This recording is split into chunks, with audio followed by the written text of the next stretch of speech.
आप बता दो, याद दिला दो। जी आप बोले मुझे वृंदावन आने के लिए। हाँ तो तो मैं आ गई गुरुजी, आप बुलाए तो। गुस्सा आते तो उस पे कंट्रोल कैसे करा जाता है? किस पे गुस्सा आता? बाकी बिहारी पे। क्यों?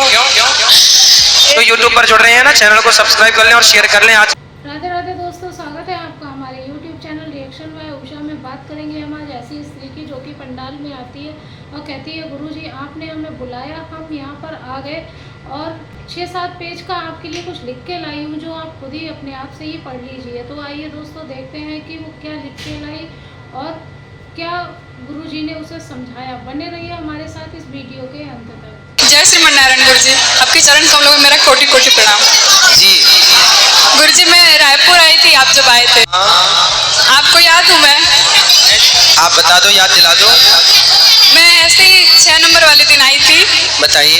और ऐसे सामने में आपके दर्शन किए थे, फिर स्टेज के पीछे आपके चरण स्पर्श किए थे मैंने। जी जी और गाड़ी के पीछे भी गई थी। बताइए, हम क्या सेवा करें आपकी? मैं आपको कुछ बोल नहीं पाई गुरुजी, आप बोले मुझे वृंदावन आने के लिए। हाँ तो आप बोल लो। तो मैं आ गई गुरुजी, आप बुलाए तो। हाँ, दर्शन करो बिहारी जी का, वृद्ध माओ का प्रसाद सब हो गया गुरुजी। और बताओ हम आपकी क्या सेवा करें? गुरुजी मैं आपके लिए कुछ लिख कर लाई थी। अच्छा सुना दो। मैं पढ़ नहीं पाऊंगी गुरुजी, वो 6 पेज के। ठीक है, कुछ आप प्रश्न पढ़ है? लेंगे, आप पढ़ लेंगे ना? जरूर। कोई प्रश्न है? नहीं गुरुजी। चलो। गुरुजी मेरी माता भी आपको बहुत सुनते हैं, अभी भी शायद सुनते होंगे। बिल्कुल, सबको राधे राधे। और मेरी 2 गुड़िया हैं, वो आ नहीं पाए, वो होटल पे है, नहीं आ पाए, तो उनको भी राधे राधे बोल दीजिए। सबको राधे राधे। और मेरी छोटी गुड़िया आपको भजन सुनाना चाहती थी लेकिन नहीं आ पाई, वो हम फिर आएंगे तो फिर आपसे मिलेंगे। ले आना ये राधे राधे गुरुजी। जी गुरुजी आपकी भागवत ना मैंने 2021 में सुनना शुरू करा था जी। और आपकी भागवत से ना मेरे अंदर बहुत चेंजेस आए। मैं जब कॉलेज से आती थी ना, तो जब मैं जैसे रेस्ट करती थी तो मेरी मैया ना मुझे ना ऐसे मतलब उठा के आपकी भागवत सुनाई। मेरे पिताजी भी ना मतलब जैसे आपकी भागवत शुरू होती थी ना, 3 बजे स्टार्ट होती थी, मुझे पहले उठा देते थे कि तूने इनकी भागवत सुननी है। आपकी भागवत सुनने से पहले ना मेरे बहुत सारे फ्रेंड्स थे जो मोहम्मदन थे, तो जब आपकी और उनके साथ ये था कि मैं अपनी स्टडी पे ध्यान भी नहीं देती थी। मैं ठाकुर जी में बिलीव नहीं रखती थी। मैं ज़्यादा ना मतलब पीर बाबा इन सबको फॉलो करने लग गई थी क्योंकि मेरे फ्रेंड्स भी सारे मोहम्मदन ही थे ना। अच्छा। तो उन्होंने ना मेरा ब्रेन वॉश भी ऐसे ही करा था कि मूर्ति पूजा गलत है, तुझे पूजा नहीं करनी चाहिए, अगर तेरे भगवान है तो वो दिखते क्यों नहीं है, हमारे तो मतलब। हाँ तो उनसे बोलना तुम्हारे वाले दिखते हैं। बोले तुम्हारे वाले तो तुमसे रोज बात करते होंगे। तो उस टाइम पे ना मतलब अच्छे से ब्रेन वॉश कर दिया था, लेकिन जब आपकी भागवत सुनी इतने ज़्यादा चेंजेस आए कि आपने कहा था ना कि 19 ईयर्स से आपने भी कमाना शुरू कर दिया था, तो मैं भी 19 ईयर्स की थी, मैंने भी उसी टाइम सब अर्निंग करना शुरू कर दिया था। मैं स्पेशल एजुकेटर हूँ, जो ब्लाइंड डेफ बच्चे होते हैं ना उनकी टीचर हूँ मैं। अच्छा। हाँ जी गुरु बहुत जी। अच्छा। रुक जाइए बात करिए, बैठो। तो आप सवाल का, अब वो लोग आपसे पूछती होंगी आपके फ्रेंड कि आपके भगवान क्यों नहीं दिखते, तो उत्तर दे पाती हो आप? मैंने उनसे यही बोला था कि हमारे भगवान दिखते, मतलब आपने एक एग्जाम्पल दिया था कि एक कैंडल होती है, जब हम कैंडल को बर्न करते हैं तो वो चारों तरफ रोशनी फैलाती है, ऐसे हमारे भगवान जी है। उनसे ये बोलना कि देखो भगवान जो होते हैं ना, भगवान क्यों नहीं दिखते, ये प्रश्न ही गलत है। भगवान दिखते तो हैं। भगवान 5 चीजों से मिलकर बने हैं। भा मतलब भूमि, गा मतलब गगन, वा मतलब वायु, आ में जो वा में आ की मात्रा लगी, आ मतलब अग्नि, ना मतलब नीर।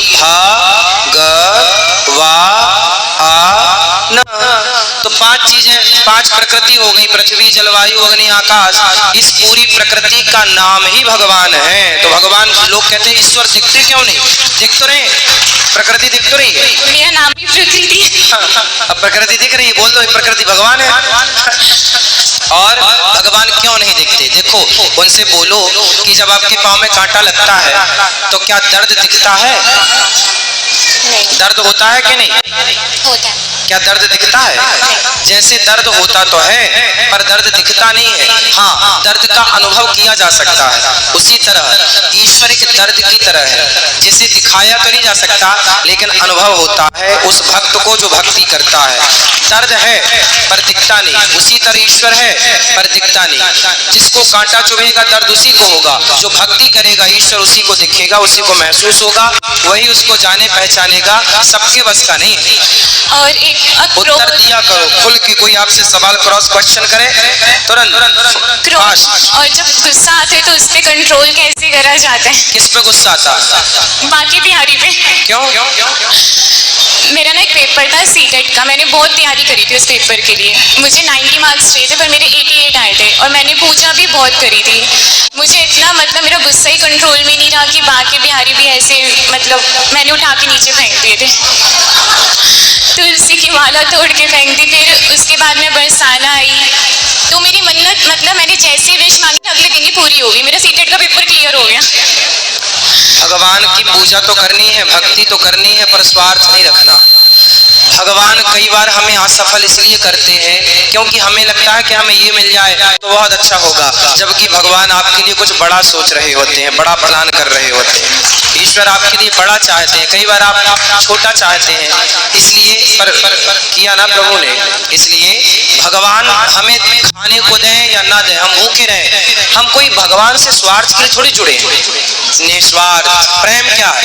यदि स्वार्थ है तो व्यापार हो गया आपका भगवान से कि आप हमें देते रहो, तब तो आपकी जय जयकार, नहीं दोगे तो उठा के फेंक देंगे, ये तो व्यापार हो गया। गुरु जी को और क्वेश्चन था, बोलो।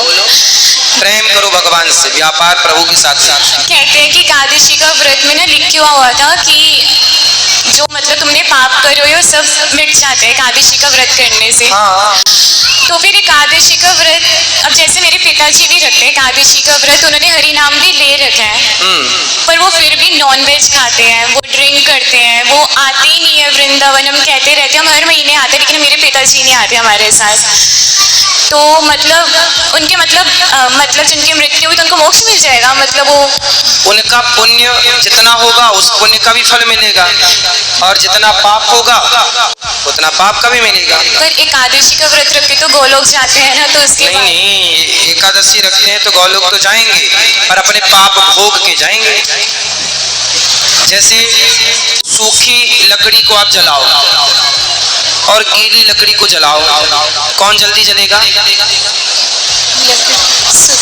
सूखी लकड़ी जल जाएगी, गीली लकड़ी जलेगी? हाँ जलेगी। कैसे जलेगी?